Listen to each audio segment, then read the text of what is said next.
আলহামদুলিল্লাহ, সমস্ত প্রশংসা, সমস্ত তারিফ সেই মহান রব্বুল আলামিনের জন্য, যে মহান রব্বুল আলামিন আমাদেরকে আজ পবিত্র জুমার দিন জুমার নামাজের উদ্দেশ্যে জামিয়া মসজিদে আসার বসার তৌফিক দান করেছেন। আমরা সকলে বলি আলহামদুলিল্লাহ। গত জুমা আমরা সূরা মাউনের তাফসীর শুনেছি। প্রথম জুমা আওয়াইতাল্লাযী ইউকাযযিবু বিদ্দীন ফাযালিকাল্লাযী ইয়াদউল ইয়াতীম ওয়া লা ইয়াহুদ্দু আলা তুআমিল মিসকিন। এতদূর আমরা আলোচনা শুনেছিলাম। এবং দ্বিতীয় জুমা, গত জুমাতে ফাওয়াইদুল লিল মুসাল্লিন আল্লাযীনা হুম আন সালাতিহিম সাহুন। এই দুটি আয়াতের উপরে গত জুমা আলোচনা হয়েছে। আর বাকি থাকলো এই সূরার মাত্র দুটি আয়াত, আল্লাযীনা হুম ইউরাউন ওয়া ইয়ামনাউনাল মাউন। এই দুটি আয়াতের তর্জমা গত জুমাতে করে দিয়েছিলাম। এই পুরো সূরাটি আমাদের জন্য একটি শিক্ষা। শিক্ষা কি? এই সূরাতের মধ্যে আল্লাহ তাবারাকা ওয়া তাআলা কাফেরদের, মুনাফিকদের বৈশিষ্ট্যগুলোকে, খাসলাতগুলোকে বর্ণনা করেছেন। আল্লাহ বলেন, আরাইতাল্লাযী ইউকাযযিবু বিদ্দীন। আপনি দেখেছেন ওই সমস্ত লোককে যারা কিয়ামতের দিনকে অস্বীকার করে। কিয়ামত বলতে কিছু নেই, তারা একেবারে অস্বীকার করে ফেলে। ফাযালিকাল্লাযী ইয়াদউল ইয়াতীম। এবং সে কি করে? ইয়াতীমদেরকে ধাক্কা দিয়ে তাড়িয়ে দেয়। ওয়া লা ইয়াহুদ্দু আলা তুআমিল মিসকিন। এবং সে কি করে? মিসকিনদেরকে খাবার দিতে অস্বীকার করে এবং অন্যজনকে খাবার দিতে উৎসাহিত করে না। এরপরে বলা হলো ফাওয়াইদুল লিল মুসাল্লিন। খারাপই হোক, জাহান্নাম হোক, ওই সমস্ত নামাজীদের জন্য আল্লাযীনা হুম আন সালাতিহিম সাহুন, যারা নিজ নামাজ থেকে বেপরোয়া। যারা নামাজ তো পড়ে কিন্তু নামাজ সময় অনুযায়ী পড়ে না। একটা গত জুমাতে তাফসীর হয়েছে। দ্বিতীয়ত, নামাজ তো পড়ে কিন্তু নামাজের মধ্যে চুরি করে। নামাজ তো পড়ে, সময় মোতাবেক নামাজ আদায় করে না। নামাজ তো আদায় করে কিন্তু নামাজের মধ্যে অনেক ধরনের ভুল ভ্রান্তি রয়েছে। আজ এই আয়াত থেকে যদি আমরা কিছু শিক্ষা নিতে চাই, তবে আমাদের উচিত হবে নামাজ পড়লেও আল্লাহ নামাজীদেরকে জাহান্নাম দিবেন। সব নামাজি না, যারা নামাজ থেকে বেপরোয়া, নামাজ থেকে যারা গাফিল হয়ে আছে, নামাজ পড়ে কিন্তু ওই নামাজ তাদের শুদ্ধভাবে নামাজ হয় না। তার রুকু, তার সেজদা, তার কাদা, তার কামা, তার কিয়াম, তার কিরাত, যে নামাজের যে ফরজগুলো রয়েছে, নামাজের যে ওয়াজিবগুলো রয়েছে, সঠিকভাবে আদায় হয় না। আজ আমরা একটি সামান্য বাসা যদি তৈরি করতে চাই, সামান্য একটি ব্যবসা শুরু করতে চাই, 10 জনের কাছে আমরা পরামর্শ নিয়ে থাকি এই বাসা কিভাবে নির্মাণ করবেন। আর বর্তমান তো আপনি যদি বাসা বিল্ডিং করতে চান, তবে আপনাকে পরামর্শ আপনার ইচ্ছা থাকলেও নিতে হবে, ইচ্ছা না থাকলেও পরামর্শ নিতে হবে, বাধ্য। আপনি বিল্ডিং করতে চান, 3 তলা 4 তলা 5 তলা করতে চান, পরামর্শ আপনাকে নিতে হবে, বাধ্য। ইঞ্জিনিয়ারের পরামর্শ নিতে হবে আপনাকে। বিনা পরামর্শ আপনি কিছু করতে পারবেন না। 5 তলা করতে চান, 3 তলা পর্যন্ত মনে হয় অনুমতি আছে, এর উপরে যদি আপনি বাড়াতে চান তবে আপনাকে সয়েল বেস আছে অন্যান্য ইঞ্জিনিয়ারের পরামর্শ নিতে হবে। যেমন আমাদের মসজিদের কাজ চলছে, আপনারা দেখেছেন ইঞ্জিনিয়ার সাহেব প্রত্যেকদিন আসছেন, তিনি পরিদর্শন করে চলে যাচ্ছেন কাজগুলো কিভাবে হচ্ছে না হচ্ছে, কি কি ম্যাটেরিয়াল গুলো দেওয়া হচ্ছে, কিভাবে কাজ করলে মজবুত হবে। আমার বলার উদ্দেশ্য, সামান্য আমরা ক্ষণিকের যে জায়গাতে বসবাস করব, আজীবন এই দুনিয়াতে থাকবো না, এই ক্ষণিকের জায়গাতে থাকার জন্য আমরা 10 জনের পরামর্শ নিচ্ছি, আর পরামর্শ আমরা টাকা দিয়েও নিচ্ছি। একটা ইঞ্জিনিয়ার থেকে পরামর্শ নেবেন, আপনি একটি নকশা বানাবেন, আগে তো ইঞ্জিনিয়ারকে টাকা দিতে হলে 10, 12, 25,000, 30,000। এরপরে ওই নকশা পাস করার জন্য পৌরসভাতে যাবেন, সেখানেও টাকা লাগবে, টাকা ছাড়া কাজে নেই। টাকা দিয়ে পরামর্শ নিতে হবে। কেন? আমি থাকবো এই জায়গায়, বসবাস করবো, আমার বাচ্চারা থাকবে, যেন কোনো ধরনের দুর্ঘটনা না ঘটে। এই দুর্ঘটনা থেকে বাঁচার জন্য টাকা দিয়ে পরামর্শ আমরা নিচ্ছি। যে জায়গায় আমরা আজীবন থাকবো, ইন্তেকালের পরে আমাদের ঠিকানা মুমিনের ঠিকানা জান্নাত। ওই জান্নাতের জন্য ওই যে কিভাবে আমার মহল তৈরি হচ্ছে, কিভাবে জান্নাতে ইটগুলো লাগানো হয়েছে, কিভাবে কাজ করলে আমি ওই জান্নাতের আলিশান মহলে প্রবেশ করতে পারবো, ওই জান্নাতটি আমার হবে, জান্নাতের সেই সৌন্দর্যগুলো আমার হয়ে যাবে, এগুলা পরামর্শ আজ আমরা করি। দুনিয়ার কিছু কাজ করতে গেলে পরামর্শ আমরা নিতে চাই, কিন্তু ওই নামাজের ব্যাপারে আসলে বাস মুসলমান আছি, মসজিদে গিয়ে নামাজ আদায় করছি। আজকাল তো এমন মুসলমান দেখা যাবে আপনাকে, যারা বাড়ির পাশে মসজিদে আসবে না, আসবে কোন দিন? জুমার দিন। তারপর তাও কি আবার একটা মশাল নিয়ে আসবে জুমার দিন, নামাজ পড়তে যাচ্ছে। আমি মানা করি না, আসুন মসজিদে আসে, শান ও শওকত সহকারে আসা উচিত, কিন্তু জুমার দিনে শুধু আসবো পুরো ঘর বাড়ি করে দিয়ে, আমার টুপি কয়, আমার পাঞ্জাবি কয়, জলদি করো জুমার দিন যাতে হবে, আমাকে দেরি হচ্ছে, এটা সব করে দিবে ঘরওয়ালাকে। আবার মসজিদে আসে কিন্তু তারা আমরা ওই 2 রাকাত পড়তে আসবে, যেভাবে আসসালামু আলাইকুম হলো মসজিদ দিয়ে দৌড়। আবার আলহামদুলিল্লাহ আমাদের মসজিদে তো আযানের পর পর মসজিদে অনেক মুসল্লিরা চলে আসেন, কিছু নসিহত গুলো কিছু আমরা শুনি।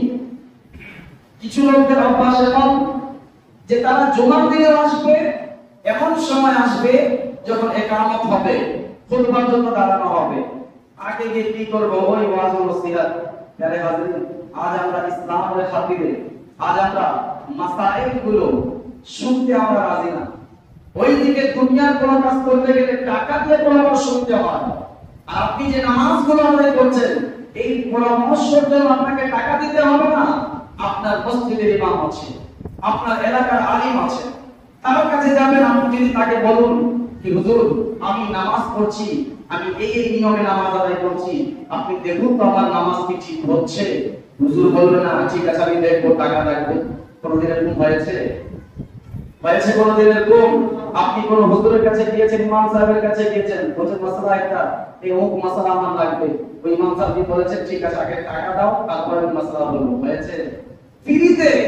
কিন্তু এরপরে না, আমি আমার কথা বলি, এই মসজিদে আসা যখন থেকে আমি খতিব আছি, তখন থেকে আজকে 5 বছর পার হয়ে যাচ্ছে, আমার আজ পর্যন্ত এক ব্যক্তি এসে আমাকে বলেনি কি হুজুর আমি যে নামাজ পড়ছি এতদিন ধরে, আপনি আমার নামাজগুলো একটু দেখবেন তো, আমি যে নামাজে কেরাত করি আমার কেরাতগুলো শুনবেন তো, আমার কেরাতগুলো ঠিক হচ্ছে কিনা।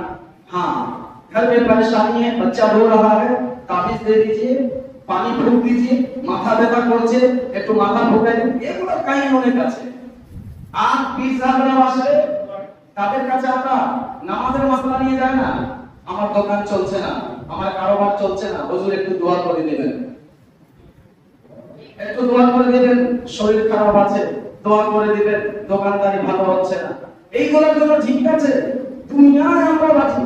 কিন্তু কোনদিন এমন হয়নি যে কোনো ব্যক্তি এসে এই জিজ্ঞাসা করে গিয়েছে যে আমি যে নামাজ আদায় করছি, যেই নামাজ না পড়লে 2,80,000 বছর জাহান্নামে যেতে হবে, আর আমি নামাজ তো পড়ছি, কিন্তু ওই নামাজ আদায় করার পরে আল্লাহ বলেন ফাওয়াইলুল লিল মুসাল্লিন, মুসল্লিদের জন্য, নামাজীদের জন্য ওয়াইল নামক জাহান্নাম। আর ওয়াইল এমন ভয়াবহ জাহান্নাম আছে, অন্যান্য আগুন তো শুধু গোশত মাংস পোড়াবে, কিন্তু ওয়াইল নামক জাহান্নামের যে আগুন হবে হাড় পর্যন্ত ছাড় করে দিবে। এমন ভয়াবহ আগুন ওয়াইল নামক জাহান্নামে। একটি রিওয়ায়াতে পড়েছি, গত জুমাও বলেছিলাম, গত জুমার শরীর একটু খারাপ ছিল। ওয়াইল নামক জাহান্নাম এমন জাহান্নাম, যেই জাহান্নাম থেকে অন্যান্য জাহান্নামগুলোর পানাহ চায়। আমি নামাজ পড়ে যদি জাহান্নামে যাই, তবে প্যারে হাজির কি উচিত আমার যে আমি নামাজ আদায়গুলো করছি, আমি দেখাবো একজনকে যিনি নামাজের ব্যাপারে জানেন। আমি তার থেকে পরামর্শ নিব যে নামাজের যে আরকান, যে খুঁটি, যে খাম্বাগুলো আছে। আপনি জানেন যে প্রত্যেকটি বাসাগুলো পিলারের উপরে দাঁড়িয়ে আছে। এই পিলার না থাকলে ছাদ থাকবে নাকি? জোরে বলুন, থাকবে? আপনি এমনি বাতাসে ছাদ বানায় দেখেন তো, হবে? আল্লাহর কুদরত ব্যতীত সম্ভব না। আসমান যেমন বিনা খুঁটিতে আছে, তেমনি ভাবে নামাজ আমরা পড়ি, নামাজের কিছু খুঁটি আছে। যেই খুঁটিগুলো যদি স্থাপনা যদি না হয় থাকে, আপনার নামাজ দাঁড়াতে পারবে না। সেই খুঁটিগুলো কি? নামাজের ফরজগুলো আছে, আর ওই যে রডগুলো, বিটগুলো কি আছে? নামাজের ওয়াজিবগুলো আছে। এই দুটি বিষয় সুন্নাত মুস্তাহাব বাদ দিলাম, ওটা পরিপূর্ণতা নামাজের আছে, কিন্তু কমপক্ষে আমাদেরকে নামাজের ব্যাপারে, নামাজের ফরজ, নামাজের ওয়াজিবগুলো অবশ্যই জানতে হবে।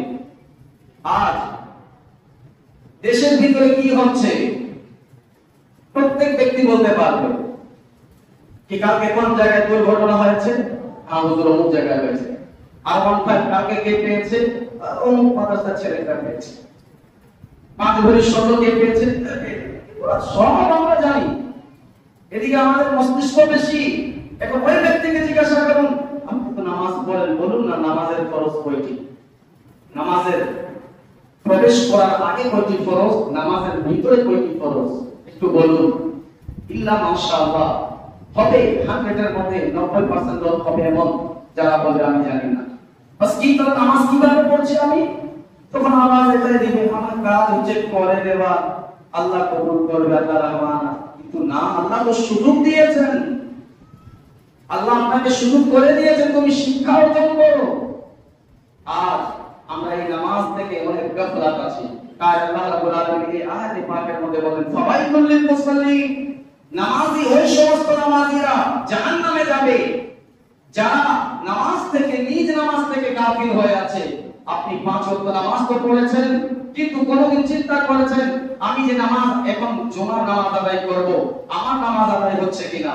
অনেক সময় দেখা যায় আমরা সিজদা করি। আর একটি মাসলা আপনাকে শিখিয়ে দিয়ে যায়, এর আগে আমি মসজিদে বলেছিলাম যে সিজদা যে আমরা করি, সিজদার মধ্যে সিজদা কিভাবে করলে সিজদা আমার পরিপূর্ণ হয়ে যাবে, আজ আমরা এটাও জানি না। সিজদা করার জন্য মানুষের শরীরের 7টি অংশকে জমিনে লাগানো ওয়াজিব। কয়টি অংশ? 7টি অংশ। আজ আমরা না জানার কারণে যদি 6টি লাগলো, সিজদাই হবে না। আর নামাজে যদি সিজদাই না হয়, তবে আমার কি নামাজ হবে? হবে না। 7টি অংশ সিজদার মধ্যে জমিনে লাগানো ওয়াজিব আছে। তার মধ্যে থেকে একটি অংশ যদি বাদ পড়ে যায়, সিজদা হবে না। আর প্রত্যেকটি রাকাতে 2টা সিজদা করা ফরজ। একটি সিজদা যদি বাদ পড়ে যায়, ফরজ বাদ হয়ে গেল। ফরজ যদি বাদ হয়ে যায়, তবে নামাজ হবে না। প্যারে হাজিরিন, ওই 7টি অংশ কি কি? আসুন আপনাদেরকে গুনিয়ে দেই, ভালো করে বুঝে রাখবেন। যখন আমরা সিজদা করব, এই জিনিসগুলো লক্ষ্য করব। সর্বপ্রথম হচ্ছে 2 হাত, 2টি হলো, 2টি হাঁটু, কয়টি হলো? 4টি। এরপরে হচ্ছে আমাদের কপাল, কয়টি হলো? 5 হলো। এরপরে হচ্ছে আমাদের নাক, শুধু নাকের নখ না, নাকের যে হাড় আছে না, হাড়, এই হাড়টা মাটিতে জমাইতে হবে, বসাইতে হবে। শুধু নাকের নখ এভাবে হালকা করে জমিয়ে লাগিয়ে দিলে সিজদা হবে না। মনে রাখবেন ভালো করে, নাকের যে হাড়টি আছে, এই হাড়টি আমাদেরকে মাটিতে বসাতে হবে। কয়টা হয়ে গেল? বলুন। 6।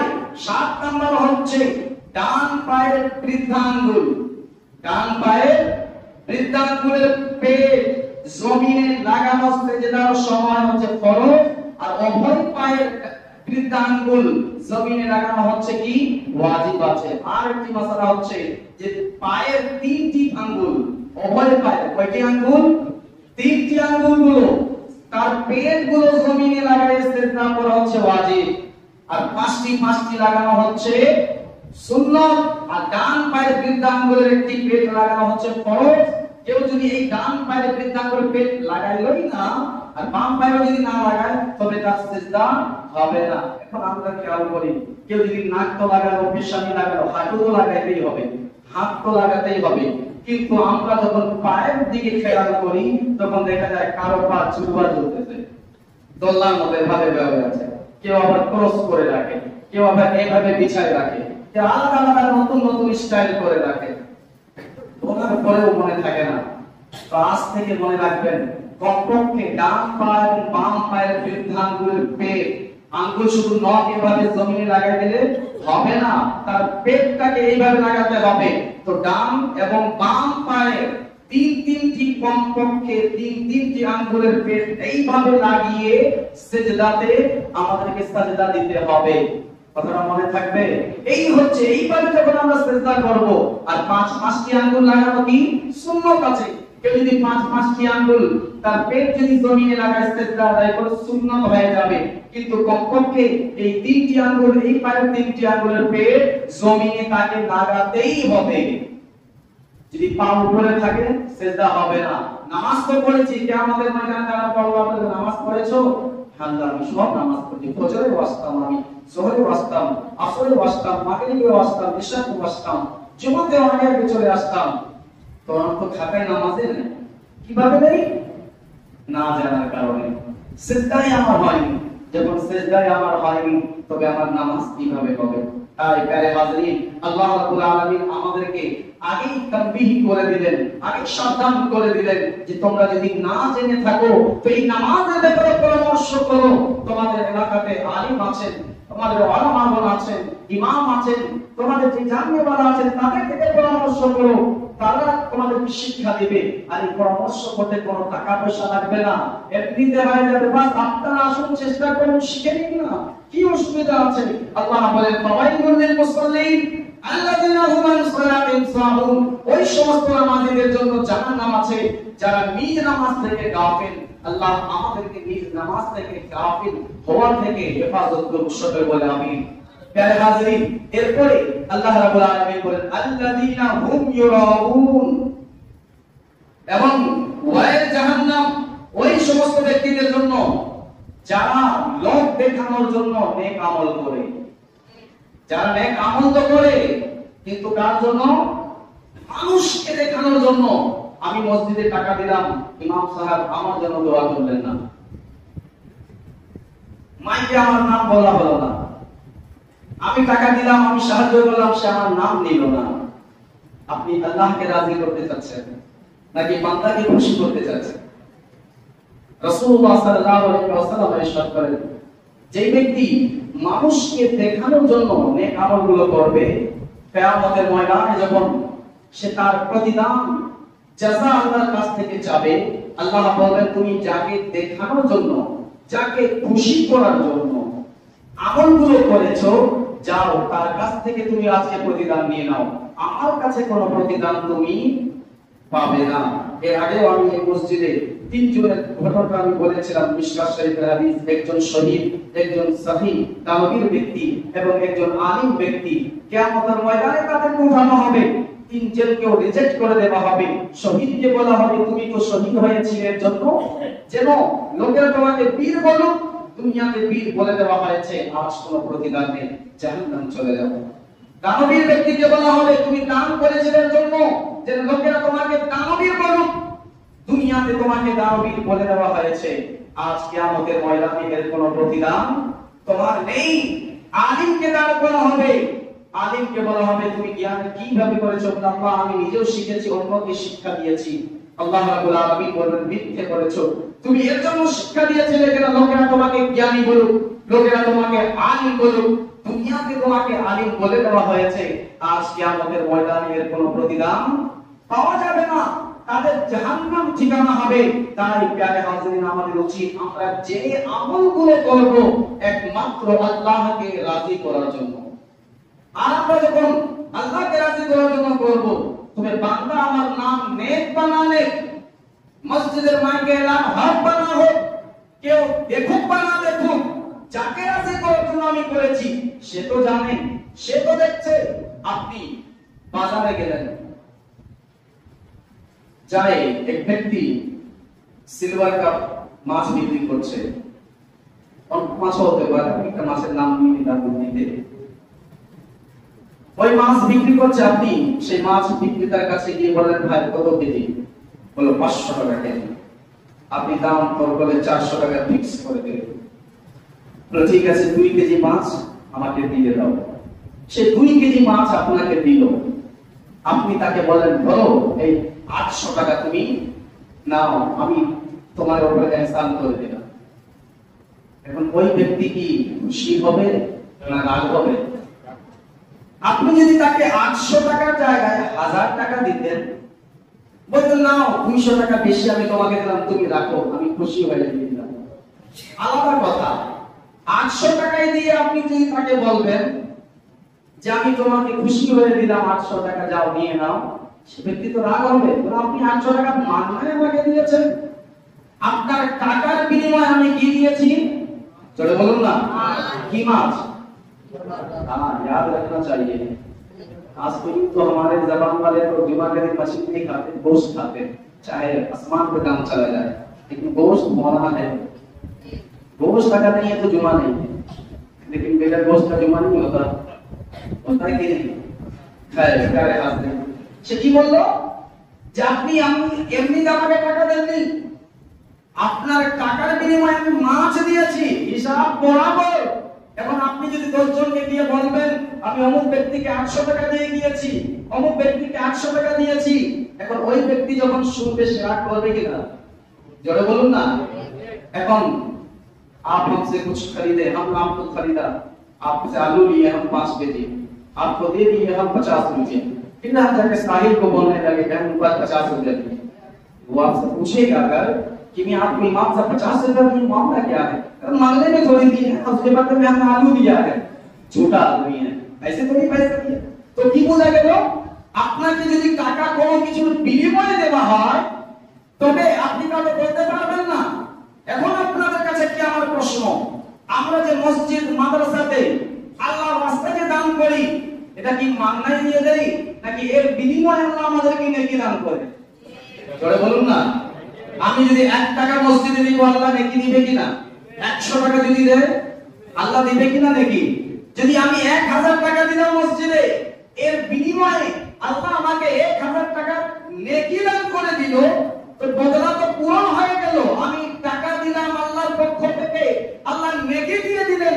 আবার আমি কেন বলতে যাব আমি এত টাকা দিয়েছি, আমি এত টাকা দিয়েছি, আমি এত টাকা দিয়েছি, আমি এই কাজ করেছি, আমি অমুক কাজ করেছি, এটা বলার অধিকার তো আমার নেই। আমি যে কাজ, আমি যে খাটনি মসজিদে করে দিয়েছি, এর বিনিময়ে আল্লাহ আমাকে নেকি দান করে দিয়েছেন। এখন আর কাউকে বলার যদি প্রয়োজন হয়ে যায়, তবে যেইভাবে দুনিয়ার লোক রাগ হয়ে যাবে, নারাজ হয়ে যায়, তেমনি ভাবে আমার আল্লাহ নারাজ হয়ে যাবে, বলবে বান্দা তুমি এমনি করে কাজ করনি, তুমি টাকা দিয়েছো, এর বিনিময়ে আমি আল্লাহ তোমাকে নেকি দিয়েছি, আবার তুমি বলো আল্লাহর জন্য আমি কাজ করেছি। লোকজনকে বললে আল্লাহ নারাজ হবে কিনা? তাই প্রায় হাজিরিন আল্লাহ বলেন এই ব্যক্তিগুলো আল্লাযীনা হুম ইউরাউন, যারা লোক দেখানোর আমল করে থাকে, আল্লাহ রাব্বুল আলামিন তাদেরকেও জাহান্নামে পাঠাবেন। তাই আমাদের উচিত আমরা যে ধরনের আমলগুলো করব একমাত্র আল্লাহ রাব্বুল আলামিনকে রাজি এবং খুশি করার জন্য, বলে ঠিক কিনা? এরপরে আল্লাহ রাব্বুল আলামিন সর্বশেষ আয়াত ওয়া ইয়ামনাউনাল মাউন, এবং ওই ব্যক্তিরাও জাহান্নামে যারা প্রতিনিত্য জিনিসগুলো দিতে নিষেধ করে দেয়। रोजमर्रा की चीज देने को इनकार कर देते हैं, অর্থাৎ প্রয়োজনীয় জিনিসগুলো। তাফসীরে মাজহারিতে কাজী সানাউল্লাহ পানিপতি রাহমাতুল্লাহ তাআলা এটাও লিখেছেন, কেউ যদি কুড়ালের কথা লিখেছেন, কুড়াল বুঝেন না, যারা গাছ কাটে, বলেন কুড়ালের কথা লেখা রয়েছে হাদিসে পাকে এসেছে। বললেন যদি কেউ কুড়াল চাইতে আসে নিষেধ করবে না, এটা প্রয়োজনীয় জিনিসগুলো আছে। প্রয়োজনীয় জিনিসগুলো কেউ যদি তোমার থেকে চায়, তুমি কি করবে? তাকে দিয়ে দিবে, নিষেধ করবে না। যদি নিষেধ করো তবে মনে রাখো ফাওয়াইলুল লিল মুসাল্লিন। আর যদি তুমি একজন ব্যক্তিকে প্রয়োজনীয় জিনিসগুলো, সুই হলো, সুতা হলো, প্রয়োজনীয় জিনিস আছে না, দিয়ে দিবে, এর জাযা আল্লাহ রাব্বুল আলামিন তোমাকে দান করবে। তাফসীরে মাজারির মধ্যে কাজী সানাউল্লাহ পানিপতি রাহমাতুল্লাহি তাআলা আলাইহি এই আয়াতের ব্যাখ্যা করতে গিয়ে তিনি একটি হাদিস নকল করেছেন। তিনি বলেন যে রাসূলুল্লাহ সাল্লাল্লাহু আলাইহি ওয়াসাল্লাম বলেন যে শুনো, কোন ব্যক্তি যদি তোমার কাছে আগুন চাইতে আসে, নিষেধ করবে না। কোন ব্যক্তি যদি তোমার কাছে লবণ চাইতে আসে, নিষেধ করবে না। কোন ব্যক্তি যদি তোমার কাছে পানি চাইতে আসে, মানা করবে না, সঙ্গে সঙ্গে দিয়ে দিবে। আম্মা জান আয়েশা সিদ্দিকা বলেন, ইয়া রাসূলুল্লাহ, এই ছোট ছোট জিনিসগুলো দিয়ে আমাদেরকে দিতে হবে? আল্লাহ রাসূল সাল্লাল্লাহু আলাইহি ওয়াসাল্লাম বলেন, আয়েশা, তুমি এই জিনিসগুলো ছোট চিন্তা করেছো? এই জিনিসগুলো হচ্ছে প্রয়োজনীয় জিনিস। প্রয়োজন যদি হয়ে থাকে, কোন বান্দা যদি তোমার কাছ থেকে চায়, সঙ্গে সঙ্গে তুমি দিয়ে দিবে। আর তুমি আগুনের কথা ভাবছো, ছোট একটি আগুন চাইতে ওই জামানায় ঘরে ঘরে গ্যাস লাইট ছিল না। ঘরে ঘরে এইভাবে আমাদের গ্যাস চুলার মতো ডাইরেক্ট ওখানে সিস্টেম ছিল না, চালু করলেই হয়ে যেত। ওই সময় কি হতো, আগুন লাগানোর জন্য পাথরের ব্যবস্থা ছিল, অনেক কষ্ট হতো একটি আগুন লাগানোর জন্য। তাই আগুনের কথা হয়েছে। আল্লাহ রাসূল সাল্লাল্লাহু আলাইহি ওয়াসাল্লাম বলেন, যদি কোন ব্যক্তি আগুন চাইতে আসে খাবার রান্না করার জন্য, তুমি যদি একটু আগুন দিয়ে দিবে, আগুন তো শেষ হয়ে যাবে না, কিন্তু এই আগুন দেওয়ার কারণে ওই আগুন দ্বারা যত খাবার রান্না হবে, পুরো খাবার সাদাকা করে আল্লাহ তোমাকে নেকি দান করে দিবে। আল্লাহ রাসূল সাল্লাল্লাহু আলাইহি ওয়াসাল্লাম বলেন, কোন ব্যক্তি যদি নুন লবণ চাইতে আসে, তুমি ওই সল্টটাকে দিয়ে দিবে, নুন দিয়ে দিবে। ওই নুন দ্বারা সে যত খাবার রান্না করবে, তত খাবার রান্না করার আল্লাহ তোমাকে নেকি দান করে দিবে। কোন ব্যক্তি যদি পানি চাইতে আসে, তুমি তাকে যদি পানি দিয়ে দিবে, আল্লাহ রাব্বুল আলামিন এক মুর্দা ব্যক্তিকে জীবিত করার নেকি, অর্থাৎ যে ব্যক্তি এমন অবস্থা যে পানি না পাইলে মরে যাবে, ওই ব্যক্তিকে তুমি যদি পানি দিয়ে দিলে, সেই ব্যক্তি কেমন খুশি হবে, কত নেকি আল্লাহ দান করবেন। রাসূলুল্লাহ সাল্লাল্লাহু আলাইহি ওয়াসাল্লাম বলেন, এমন ব্যক্তি যে পানি না পাইলে মরে যেত, তুমি কোন ব্যক্তিকে যদি পানি দান করো, পানি দিয়ে দাও, আল্লাহ রাব্বুল আলামিন ওই ব্যক্তি যে সুস্থ হয়ে যাবে এমন নেকি তোমাকে দান করে দিবে। কিন্তু আজ আমাদের অভ্যাস এমন হয়ে গিয়েছে, ছোটখাটো জিনিস আমাদের বাড়িতে থাকার কারণে আমাদের প্রতিবেশী যদি চাইতে আসে, অমুক জিনিস লাগবে, একটু দেখতো, কাজ আছে বাড়িতে, আজকে 10-12 জনের আয়োজন করছি, আপনার বাড়িতে বড় পাতিল আছে, এই পাতিলে একটু না রান্না করবো, না পাতিল নাই আমার বাড়িতে, ডাইরেক্ট বসিকা। কারো বাড়িতে মশলা বাটানোর জিনিস আছে, এখন তো ব্লেন্ডার হয়ে গিয়েছে, কোনো ব্যক্তি নাই। এই ছোট জিনিস, প্রয়োজনীয় জিনিসগুলো ব্লেন্ডার চাই না, বাবা না, আমরা তো খাস রাখি, মহিলারা বিশেষ করে না, দিয়ে দিয়ে নষ্ট করে দিবে। যারা নিয়ে যাবে তাদেরও উচিত যেন সামলায় যারা দিবে না, অস্বীকার করে দিবে। আবার কেউ এমন মিথ্যে বলবে, একজন নিয়ে গিয়েছে, মিথ্যার উপরে তো অস্বীকার করলো, দিবে না, গুনাহ। দ্বিতীয়ত নাম দেওয়ার ভয়ে মিথ্যা বলে দিল যে তোমার আগে একজনকে আমি দিয়ে দিয়েছি, তার কাছে ওটা আছে, অথচ নিয়ে যায়নি। বাকালের মধ্যে ব্যক্তি ছিল, একটা ঘটনা মনে পড়ে গেল। বাকালের মধ্যে ব্যক্তি ছিল, তো ওই জামানায়, এখন তো মানুষ কারে করে সফর করে, মোটর সাইকেলে সফর করে। ওই জামানায় লোকেরা কি করতো, ভারী ভারী জিনিস আনার জন্য বাজার যখন যাইতো, গাধা নিয়ে যাইতো।